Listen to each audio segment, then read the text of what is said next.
போன வீடியோல section 96, section 97 and section 98 பார்த்தோம். இந்த வீடியோல we are going to see section 99 and section 121. section 99 என்னன்னா the company fails to comply with section 96, section 97 and section 98. இந்த மூணு sections if it fails to comply, then என்ன punishment அந்த company and எந்த punishment to those officers who are in default. உங்களுக்கு என்ன punishment அப்படின்ட்டு section 98ல பார்க்க போறோம். So let us get into this video. Punishment for default in complying with the provisions of section 96 to 98, section 99. If any default is made in holding a meeting of the company in accordance with section 96 or section 97 or section 98, 97 98, or in complying with any of the directions issued by the tribunal, then the company and every officer of the company who is in default shall be punishable with fine which may extend to rupees 1 lakh, and in the case of continuing default, with a further fine which may extend to rupees 5,000 for every day during which the default continues. So first இந்த punishment பத்தி தெரியறதுக்கு முன்னாடி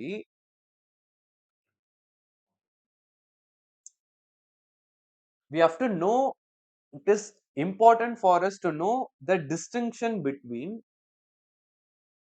fine and a penalty. Okay, ஃபைன்னா என்ன, பெனால்ட்டினா என்ன, இல்ல ரெண்டுமே ஈக்குவலா, ரெண்டுமே சேமா? ஏன்னா ஃபைன்னா இப்போ என்ன, ஒரு punishment, if the punishment is in the form of monetary, if the punishment is in monetary form, then it is fine or penalty. அப்ப ரெண்டுமே சேம் அப்படின்னு சொல்லலாமா? இல்ல. ஃபைன்னா the monetary punishment, it will be decided by the court. ஓகேயா? இதுவே penalty அப்படின்னா it is the monetary punishment which will be determined by the law. ரெண்டுத்துக்கும் difference. Court லா ரெண்டுமே ஈக்குவல் தானே அப்படின்னா கிடையாது.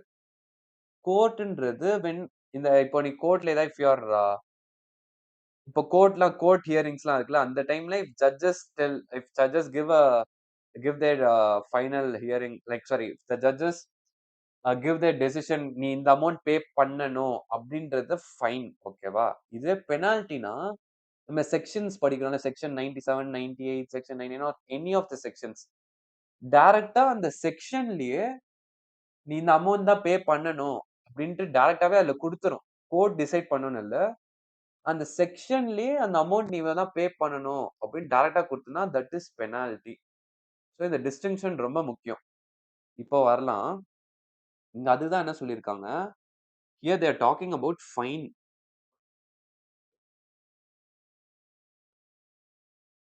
Here they are talking about fine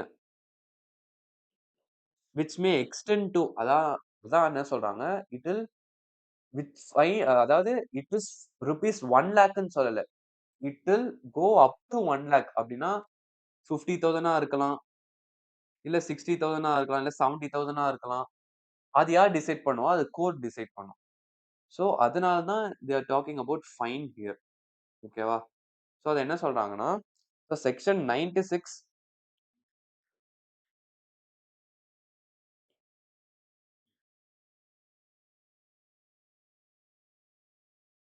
section 99 என்ன சொல்லுதுன்னா,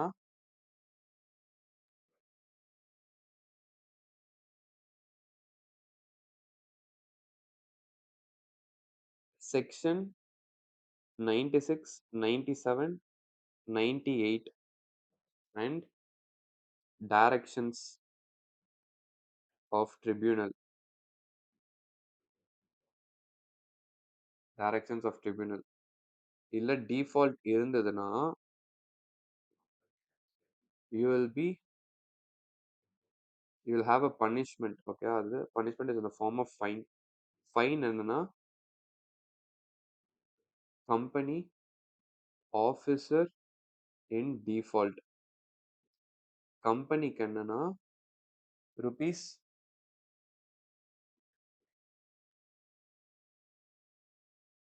like both company and officer என்னன்னா up to rupees 1 lakh. Okay, first up to rupees 1 lakh, up to rupees 1 lakh. Okay, and அது continue ஆச்சு அப்படின்னா அந்த default if it continues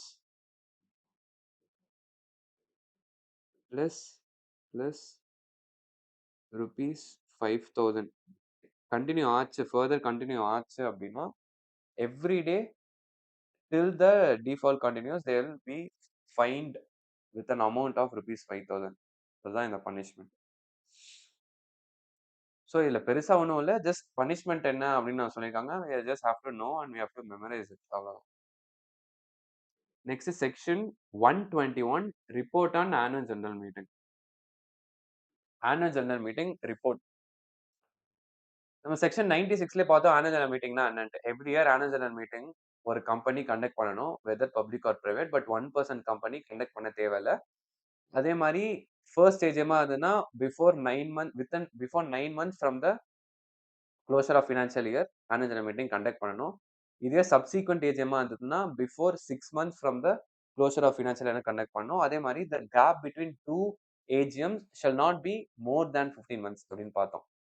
so அந்த AGM conduct பண்ணிட்டாங்க அப்படின்னா after conducting it of course you have to give a report on the AGM. கரெக்டா?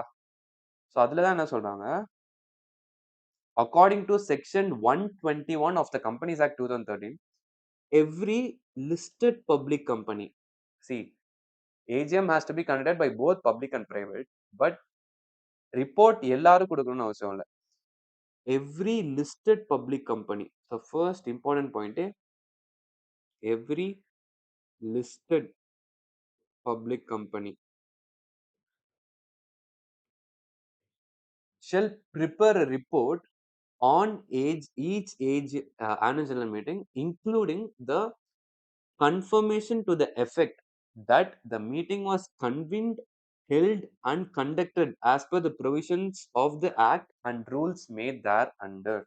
அப்படின்னா every listed company shall prepare a report on the annual meeting or on the annual general meeting, and it should have the confirmation. என்னன்னா இந்த AGM வந்து it was properly conducted, it was properly called, it was properly convened according to the provisions of the Companies Act 2013 அப்படின்னு ஒரு கன்ஃபர்மேஷனோட இருக்கணும். So listed public company plus report along with confirmation, அதுதான் report on annual general meeting. இதுதான் first subsection சொல்லுது. Next என்னன்னா copy of the report. இங்கதான் ஒன்று பார்க்கணும், என்னன்னா report should not be filed. A copy of the report should be filed with the registrar. புரியுதா? அதான் எக்ஸாம்ல எழுதும் போது report should be filed னா the answer is wrong.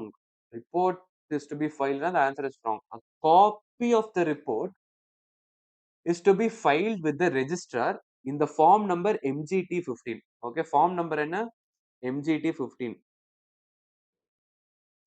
எப்போ ஃபைல் பண்ணணும்? Within 30 days of the conclusion of AGM along with the prescribed fee.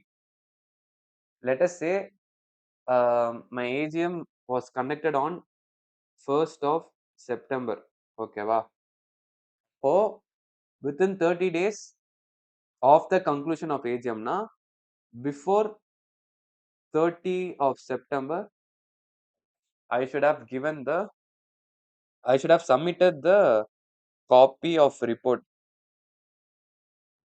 with the registrar of the companies along with the prescribed fee. எந்த என்ன சொன்னாங்கன்னா there are rules regarding the manner in which the report has to be prepared. ஓகேவா? அதுதான் இப்ப பார்க்க போறோம், rules பார்க்க போறோம். The report under this section shall be prepared in addition to the minutes of the general meeting. Usually every general meeting will prepare minutes. Okay, minutes of the meeting na it's nothing but the summary of the meeting. பொதுவா பேசிக்கா பார்க்கணும்னா, so minutes இல்லாம you have to prepare a report on AGM. அதான் சொல்றாங்க மினிட்ஸும் prepare பண்ணுவோம். Along with that we will also prepare report on AGM. ஓகேயா? இதான் first point. Next அந்த report it shall be signed and dated by the chairman of the meeting, or in case of his inability to sign, by any two directors of the company, one of whom shall be the managing director if there is one, and company secretary of the company. இதோட meaning என்ன?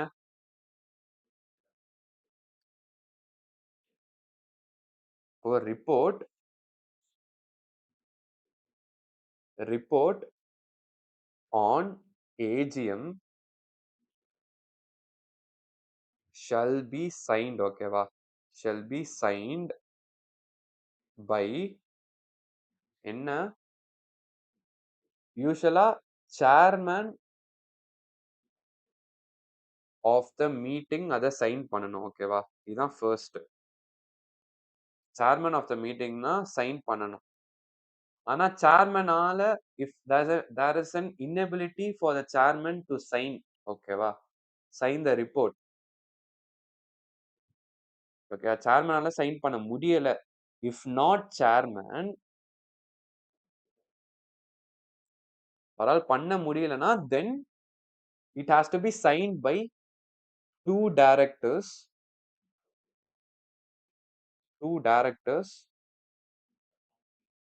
and company secretary. ஓகே, அந்த two டைரக்டர்ஸ்ல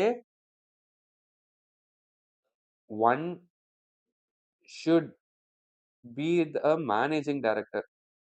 managing director இது compulsory கிடையாது. அந்த company managing director அந்த கம்பெனில managing director இருந்தாரு அப்படின்னா, out of two directors one should be a managing director. அப்படி இல்லைன்னா two directors and compulsorily company secretary has to sign. என்னன்னா the report on the AGM, அந்த ரிப்போர்ட் வந்து it has to be signed and dated by the chairman of the meeting. சேர்மனால பண்ண முடியல அப்படின்னா two directors and company secretary. Out of those two directors one has to be a managing director. If that company has a managing director, for the two directorsல ஒரு managing director, he has to sign the report on AGM. அதான் இந்த next இது சொல்லலாம்.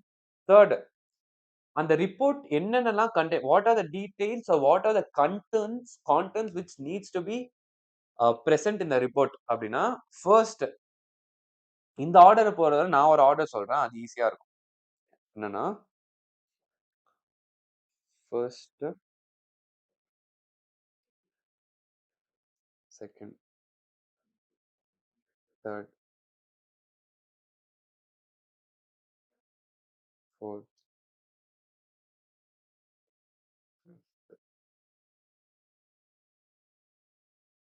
Sixth, seventh. இந்த ஆர்டர்ல படிச்சா ஈஸியா இருக்கும். எப்படின்னா ஃபர்ஸ்ட் நம்ம பேசிக்கா என்ன இருக்கணும், ரிப்போர்ட்னா என்ன, ஏஜிஎம்னா என்ன, ரிப்போர்ட் ஆன் த ஏஜிஎம். ஓகேவா? ஒரு ஏஜிஎம் நடந்திருக்கு, அதை பத்தி ரிப்போர்ட் பண்ணணும் அப்படின்னா ஃபர்ஸ்ட் பேசிக்கா என்ன கேட்போம், என்னைக்கு நடந்தது, எப்போ நடந்தது, டைம் என்ன, வென்யூ என்ன. ஸோ அதுதான் date hour and venue of the AGM. Second, number of members attending the meeting, எவ்வளோ பேர் அட்டென்ட் பண்ணாங்க. தேர்ட், பிசினஸ் டிரான்சாக்டட் அந்த meeting and the result thereof. Fourth, confirmation with respect to appointment of the chairman of the meeting. Fifth, confirmation with respect to the complaints of the act and the rules secretary Senate made thereunder with respect to calling, convening, conducting the meeting. Sixth, confirmation of quorum. Seventh, particular to adjournment, postponement of meeting. அதாச்சும் இப்போ AGM அன்னைக்கு ஏஜிஎம்ல resolution pass பண்ணாம some other டேட்டுக்கு postpone ஆனிச்சுன்னா அதுக்கு எதனால அப்படின்னு எதனால நடந்துச்சு அப்படின்னு அது பர்டிகுலர்ஸ் அதை பத்தி பண்ணணும். நெக்ஸ்ட் வேற என்ன பாயிண்ட்ஸ் ரெலவெண்டா இருக்கோ we have to include it in the report. சரி, இல்ல எக்ஸ்பிளைன் பண்ண ஒன்றும் இல்ல, just you have to know. இந்த ஆர்டர்ல பண்ணீங்கன்னா இன்னும் கொஞ்சம் ஈஸியா இருக்கும். The report shall also contain fair and correct summary of the proceedings of the meeting. ஓகேவா? it has to contain the fair and correct summary. ஏதாச்சும் false informationலாம் ரிப்போர்ட்ல இருக்கக்கூடாது. it has to be fair and correct. next, penalty of default. என்னன்னா நம்ம என்ன பார்த்திருக்கோம், section 121 படி report, a copy on report of the AGM shall be filed within the shall be filed with the register of companies within 30 days of the conclusion of AGM பார்த்திருக்கோம். அப்படி file 30 டேஸ்க்குள்ள file பண்ணலனா penalty இருக்கும். நம்ம முன்னாடியே பார்த்தோம் there's a difference between fine and penalty. போன இதுல fine பார்த்தோம். இந்த இதுல பெனால்டி. ஏன் இங்க பெனால்டினா, இங்க பாரு. liable to a penalty of 1 lakh rupees குடுத்துட்டாங்க. இந்த லாவே as per the legal provision என்ன 1 lakh பே பண்ணி ஆகணும்னு சொல்றாங்க. கோர்ட் டிசைட் பண்ணதுக்கு ஒண்ணுமே இல்ல. ப்ரொவிஷன் படி நீ 1 லேக் பே பண்ணியே ஆகணும் அப்படின்னு இல்ல. டைரக்ட்டா சொல்லிட்டாங்க. அதே மாரி ஃபர்தர் பெனால்டி நீ எவ்வளோ நாளைக்கு அ அந்த கண்டெனிங் ஃபெயிலியர் இருக்கோ, அதுக்கு அந்த அவ்வளோ நாளுக்கு வந்து நீ ஃபர்தர் பெனால்டி பே பண்ணணும். அதுவும் டைரக்ட்டா வந்து இந்த லீகல் ப்ரொவிஷன்லயே இருக்கு. Therefore it is a penalty. So என்ன penalty? Company shall be liable to a penalty of 1 lakh rupees ஓகேவா? First 1 lakh rupees. Less in case of இந்த டிஃபால்ட் கன்டின்யூ ஆச்சுன்னா, rupees 500 பெர் டே. அந்த 500 per day it is subject to a maximum 5 lakhs ஓகேவா? இந்த 500 வந்து எவ்வளோ நாளைக்கு collect பண்ணலாம்னா 5 லேக்ஸ் வர வரைக்கும். Max 5 lakh 5 lakh rupees. அதே மாரி ஆஃபீசருக்குன்னா பெனால்டி ஆஃப் ரூபீஸ். அந்த பெனால்டி என்ன? It should not be less then 25,000 ஓகேவா? Plus rupees 500 per day, max 1 lakh. So this is penalty for the default of section 121. அவ்வளோதான். ஸோ இந்த வீடியோல section 98 and section 99 and section 121 பத்தி பார்த்தோம். Actually ரெண்டுமே easy தான். லைக் ரொம்ப எக்ஸ்பிளைன் பண்ணணும் அப்படின்லாம் இல்ல. நம்ம நார்மலா ப்ராப்பரா படிச்சாலே ஈஸியா புரிஞ்சிரும். ஸோ நான் பார்த்ததுல ஏதாச்சும் டவுட் இருந்தது அப்படின்னா, நெக்ஸ்ட் டவுட் என்ன அப்படின்னா கமெண்ட் செக்ஷன்ல மென்ஷன் பண்ணுங்க. நான் இதே கமெண்ட் செக்ஷன்லயே அத கிளாரிஃபை பண்றேன். ஆர் ஃபர்தர் வீடியோஸ்ல நான் கிளாரிஃபை பண்றேன்.